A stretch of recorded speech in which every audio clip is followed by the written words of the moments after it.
సుమా Kanakala, Uday Bhanu, Jhansi senior Telugu anchors, ఇంకా పలువురున్నారు. వీరు తొలితరం Telugu television anchors అని చెప్పుకోవచ్చు. డ్రెస్సింగ్ విషయంలో కూడా వీరు కొన్ని నియమాలు పాటించారు. ఉదయ్ భాను కొంచెం ట్రెండీ దుస్తుల్లో కనిపించేది. అయితే స్కిన్ షో చేసిన దాఖలాలైతే లేవు. యాంకర్ అంటే నిండైన బట్టలో కనిపించాలి అనే నియమాన్ని అనసూయ భరద్వాజ్ బ్రేక్ చేసింది. జబర్దస్త్ షో యాంకర్గా ఎంట్రీ ఇచ్చిన అనసూయ పొట్టి బట్టల్లో గ్లామర్ షోకి తెరలేపింది.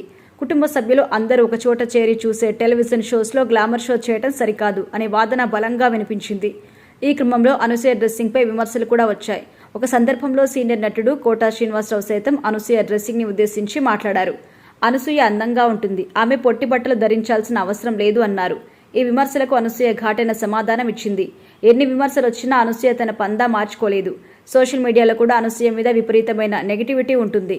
తన హేటర్స్ మరింత కుళ్ళుకునేలా అనసూయ చర్యలు ఉంటాయి. చివరికి బికినీ ఫొటోస్ కూడా షేర్ చేసి తన గట్స్ ఏంటో చూపించుకుంది అనసూయ.